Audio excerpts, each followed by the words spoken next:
हाणे थोरो highlighter add करण लाइ मां इहो लॉरा गेलर जी स्टिक थी खणां ऐं सफ़ा थोरो थोरो पंहिंजे गिटनि जे हिकदमि हाई पॉइंट्स ते थी हणां जीअं रोशनी पए त मुंहिंजी शिकिल जो उहो पार्ट ईअं मस्तु चिमके हिकदमि ग्लो करे।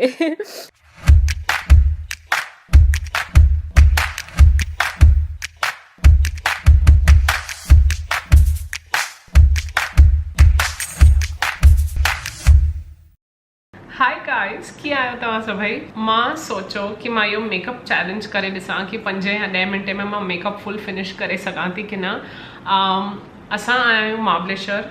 हे मुंहिंजे भाउ ऐं मुंहिंजो रूम आहे। सॉरी, मुंहिंजो भाउ त सुम्ही पियो आहे। हाणे थिया आहिनि 7, 7:30, पौणा 8 ऐं असांखे डिनर लाइ वञिणो आहे। त यू नो, जंहिं महिल तव्हांजी दिलि न हूंदी आहे फुल प्रॉपर मेकअप करण जी, बट थोरो करिणो आहे कि ईअं जाॻियल लॻूं, निडाखरा न लॻूं, तीअं मुंहिंजी मूड आहे। छाकाणि त कलाक ॿी में वापसि रूम में अचिणो, मेकअप लाइ प्रॉपरली सुम्हणो। त मां सोचो थोरो ख़ाली कयां एंड 5-10 मिंटे में आई एम होपिंग कि मुंहिंजो मेकअप थी वेंदो, पर ॾिसूं था थिए थो की न। हाणे मेकअप हणण खां अॻु पहिरियों मां फेस खे प्रॉपरली सुठी तरह क्लीन थी करणु चाहियां, साफ़ थी करणु चाहियां ऐं उन लाइ मां हे न्यूट्रोजिना जा हाइड्रो बूस्ट वाइप्स थी यूज़ कयां।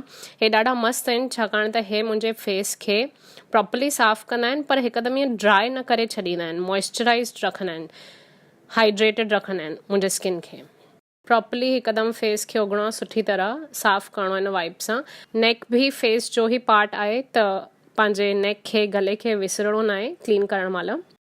उन खां पोइ मां लिपस्टिक लास्ट में हणंदी आहियां मेकअप लाइ, पर लिपस्टिक हणण खां अॻु मां पंहिंजो फेवरेट लिप बटर थी हणां, हीथ कोट एंड आइवरी जो।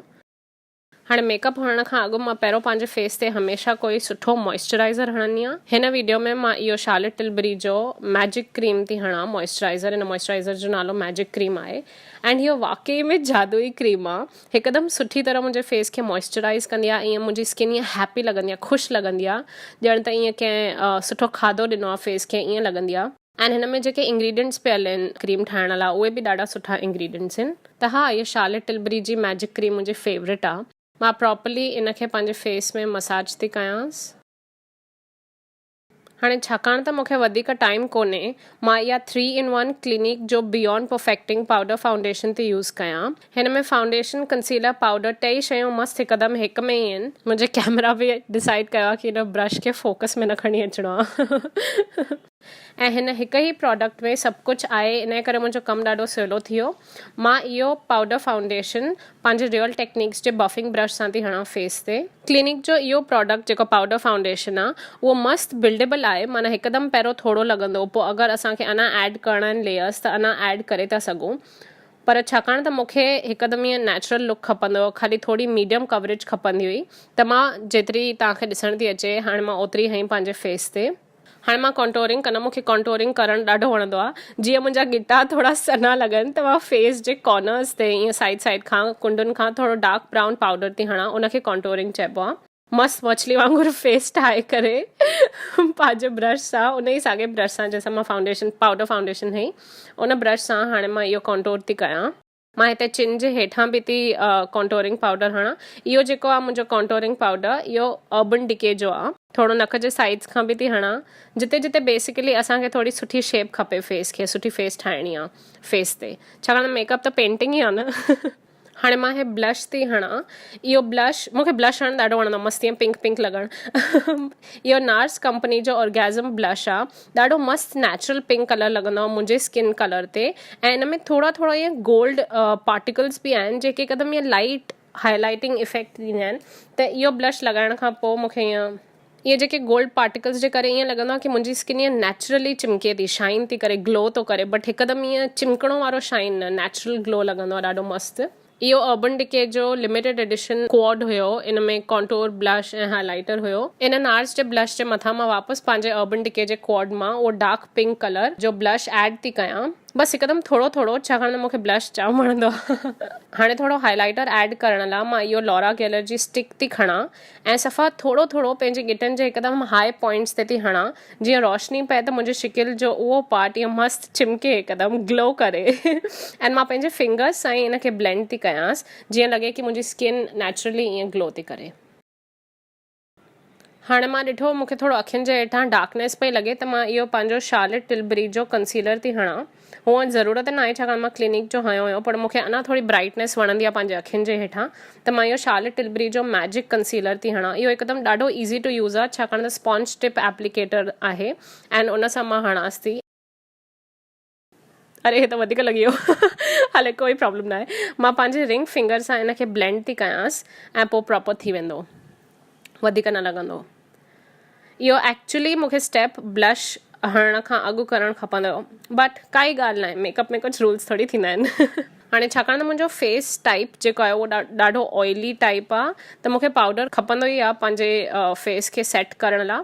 त इहो मां पंहिंजो लॉरा मर्सियर जो ट्रांसलूसेंट लूज़ सेटिंग पाउडर थी हणां, जीअं मुंहिंजो मेकअप वधीक देर ताईं रहे फेस ते एंड ऑइली न थी वञे फेस, त पाउडर ॾाढो हेल्प कंदो आहे। इहो मुंहिंजो फेवरेट सेटिंग पाउडर आहे। मां इनखे पंहिंजे ब्लश ब्रश सां ई सफ़ा थोरो थोरो करे पंहिंजे फेस ते हणां थी, जिते कंसीलर हयो एंड हिकदमि जिते फाउंडेशन पाउडर हयो उते थोरो थोरो करे। इहो मस्तु सेट करे छॾींदो मुंहिंजे मेकअप खे। एंड हाणे वापसि अञा थोरो हाईलाइटर, हिन दफ़े मां पंहिंजो लॉरा गेलर जो गिल्डेड हनी जेको आहे उहो पाउडर हाईलाइटर थी हणां।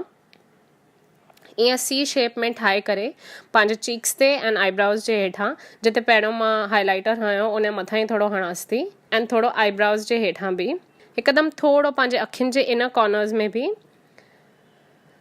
हाणे हिन पेंसिल सां, इहा स्लीक जी आईब्राउ पेंसिल आहे, स्लीक कंपनी जी, मूंखे इहा ॾाढी वणंदी आहे छाकाणि त हिकु पासे आईब्राउ फिल करण जी पेंसिल आहे ऐं ॿिए पासे स्पूली आहे, माना जंहिंसां तव्हां आईब्राउज़ खे शेप करे सघो। त मां थोरो थोरो पंहिंजे आईब्राउज़ खे फिल थी कयां ऐं ॿिए साइड जे स्पूली सां पंहिंजे आईब्राउज़ खे शेप थी ॾियां। मूंखे ईअं मस्तु थिक फुल ब्राउज़ ॾाढा वणंदा आहिनि, सफ़ा सन्हा न वणंदा आहिनि, त इन करे मूंखे ईअं वणंदो आहे करणु।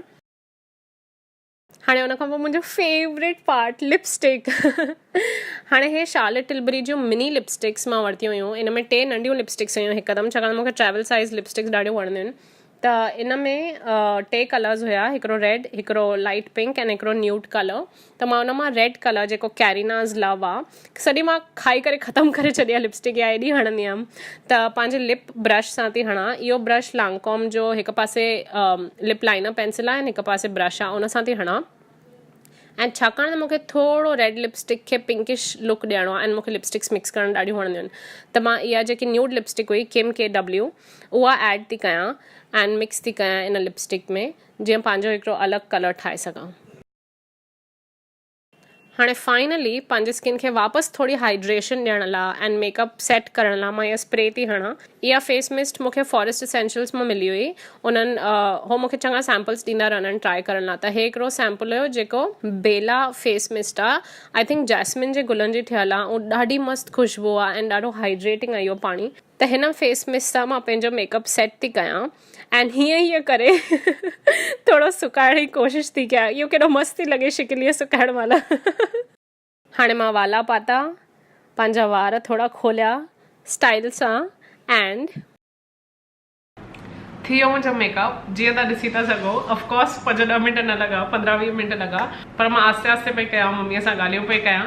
आई होप तव्हांखे इहो वीडियो वणियो। मूंखे ईअं रोज़ फाउंडेशन हणणु न वणंदी आहे, फुल रूटीन करणु न वणंदो आहे, इन करे मूंखे जेको क्लिनिक जो आहे इहो फाउंडेशन कंसीलर पाउडर 3 in 1 आहे, तॾहिं मूंखे इहो ॾाढो वणंदो आहे। इहो मुंहिंजो फेवरेट आहे इहे सभु कम हिकु ई पाउडर कंदो आहे। आई नो मां तॾहिं बि थोरो कंसीलर हयो, छाकाणि मूंखे ईअं पंहिंजे अखियुनि जे हेठां ॾाढी डार्कनेस पई लॻे, त मां थोरो कंसीलर हयो। बट यूजली मां ख़ाली इहो हणंदी आहियां एंड थोरो ब्लश एंड थोरो सेटिंग पाउडर, थी वियो कमु। लिपस्टिक ऑफकोर्स आई होप तव्हां ठीकु आहियो। आई होप तव्हांखे इहो वीडियो वणियो। अगरि वणियो त प्लीज़ हिन वीडियो खे लाइक दॿायो, हेठि वीडियो जे हेठां थम्स अप कयोसि एंड प्लीज़ मुंहिंजे चैनल खे सब्सक्राइब कयो। तव्हांजो 5 मिंट में मेकअप थींदो आहे की न, उहो मूंखे कॉमेंट्स में ॿुधायो। मां सची थी चवां, मां ट्राई कंदी आहियां, पर मूंखां 5 मिंट में एग्ज़ैक्ट कॾहिं न थींदो आहे। 10 मिंट त घटि में घटि लॻंदा ई आहिनि, छाकाणि मां वेठी ब्लेंड कंदी आहियां प्रॉपरली, जीअं लॻे न कि मेकअप लॻल आहे या पाउडर लॻल आहे, त ब्लेंडिंग खे थोरो मूंखे टाइम लॻंदो आहे एंड मूंखे ईअं तकड़ में मेकअप न थींदो आहे। बट मे बी कॾहिं मां इहो चैलेंज वारो वीडियो करे थी सघां, 5 मिनट चैलेंज हलो, मिलो था असां ॿिए वीडियो में। प्लीज़ सब्सक्राइब कजो। आई होप तव्हांखे इहो वीडियो वणियो। प्लीज़ मुंहिंजे चैनल खे सब्सक्राइब कजो एंड अरे हाँ, खोड़ प्यार बाय।